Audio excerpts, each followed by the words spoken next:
ต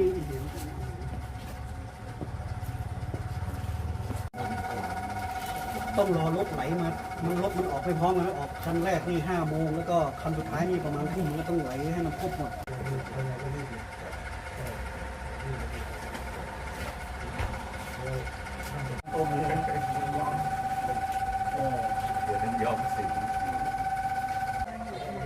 เรียกอะไรนะมดอีกอย่างเดียวมันภาษาเย็นมาหัวมันนะพี่เนาะตัวอย่างกันเหมือนกันตัวอะไรกัน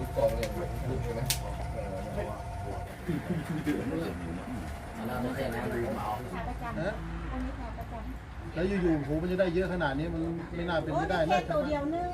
ไม่เยอะละโต2 โตแค่นั้นนะยายมาไม่เคยได้เกินนั้นเลยเมื่อกี้เขาถามบอกว่าซื้อมาจากมงแถวนี้อันนั้นในคนนึงแต่ให้อันนี้ซื้อจากตลาดน้ำเที่ยวนะโอ้เป็นกันครึ่งเลยครับผม เหรอ ครับราคาถูก เอาอยู่รถราคาถูกกว่า ครับผมนึกว่าที่หมูที่นี่รุ่นไม่เหมือนแก๊ป